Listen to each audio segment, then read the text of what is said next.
3 సార్లు ముఖ్యమంత్రిగా చేసి ఈ రోజున భారతదేశంలో తెలుగువారు భారతీయులు ఎక్కడున్నా సరే దాంట్లో దాదాపు సగం వంతు తెలుగువారే ఉండడానికి ముఖ్య కారకులు. నాలెడ్జ్ ఎకానమీ అనేది ప్రాతిపదిక చేసుకుని దాన్ని దేశమంతా విస్తరించిన ఒక విజనరీ. అలాంటి అనుభవం గల ఒక పాలసీ మేకర్. నాకు సంపూర్ణమైన విశ్వాసం ఉంది అధ్యక్ష. 150 రోజుల గౌరవ ముఖ్యమంత్రి గారి అనుభవంతో కూడిన ఈ పాలనలో నాకు సంపూర్ణమైన విశ్వాసం ఉంది అధ్యక్ష.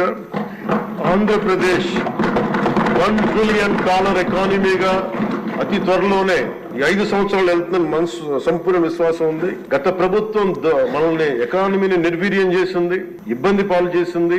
అన్ని రంగాల్లోనూ రాష్ట్ర ప్రభుత్వాన్ని వెనక్కి తీసుకెళ్లిపోయింది. ఈ పరిస్థితుల్లో గౌరవ ముఖ్యమంత్రి గారి అనుభవం, మీ పారదర్శకత, మీ విజనరీ దృష్టి ఇవన్నీ కూడా మాకు ఈ $1 ట్రిలియన్ ఎకానమీ వైపు పరిగెడుతున్నాయి అన్న దాంట్లో ఏమాత్రం సందేహం లేదు అధ్యక్ష.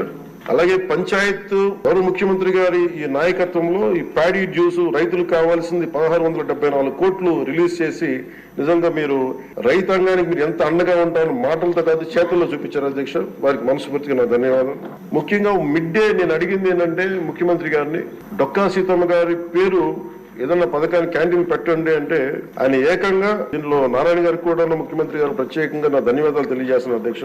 మధ్యాహ్న భోజన పథకాన్ని విద్యార్థుల మధ్యాహ్న మిడ్ డే మీల్ స్కీమ్ కి డొక్కా సీతమ్మ గారి పేరు పెట్టడం మనస్ఫూర్తిగా వారి చేతులెత్తి నేను నా మనస్ఫూర్తి గారికి కృతజ్ఞతలు తెలియజేస్తున్నాను అధ్యక్ష.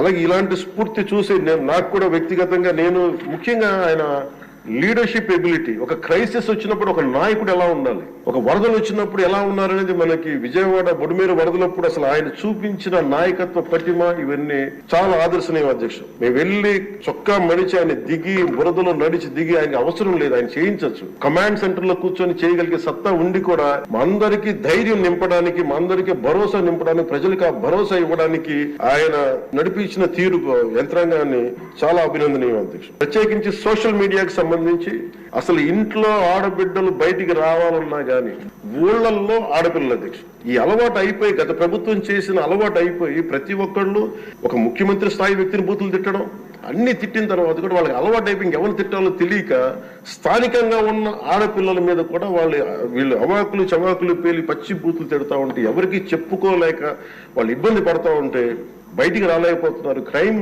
మైండ్ సెట్ పెరిగిపోయింది, క్రిమినాలిటీ పెరిగిపోయింది. ఇలాంటి సమయంలో ఆయన ఉక్కుపాదంతో సోషల్ మీడియా యాక్టివిస్టులు అనే పేరు చెప్పుకొని గుండాలకి, రౌడీలకి ఆయన తీసుకున్న చర్యలు, హోంమంత్రి అనిత గారు తీసుకున్న చర్యలు చాలా బలమైన అభినందనలు. ఇదే కొనసాగాలని కోరుకున్నాను అధ్యక్ష. This should be a continuity of the our entire governance. మన అడ్మినిస్ట్రేటివ్ లో ఒక భాగం అవ్వాలి అధ్యక్ష. మనస్ఫూర్తిగా వారికి నా ధన్యవాదాలు తెలియజేసుకుంటూ గౌరవ ముఖ్యమంత్రి గారికి నేను మాటిస్తున్నాను, మేము చేయాల్సిన పనులు ఎప్పటికప్పుడు మీరు మాకు ఆదేశాలు ఇవ్వండి సార్. మాకు ఏ శాఖ అయితే తీసుకున్నామో ఆ శాఖల్ని సమర్థవంతంగా వారి విజన్ కి తగ్గట్టుగా పనిచేయడం అధ్యక్ష. ఇవన్నీ కూడా మేము ఆయన ఏ కళనైతే కన్నారో ఆ కళ నెరవేర్చడానికి, పూర్తి చేయడానికి మేమందరం సంసిద్ధంగా ఉన్నామని తెలియజేసుకుంటూ, మీరు 5 సంవత్సరాలు కాదు గౌరవ ముఖ్యమంత్రి గారు తెలియజేసిన అధ్యక్ష, మీరు ఇంకొక దశాబ్దం కూడా ఈ రాష్ట్రానికి ముఖ్యమంత్రిగా కొనసాగి ఉంటామని తెలియజేస్తున్నారు.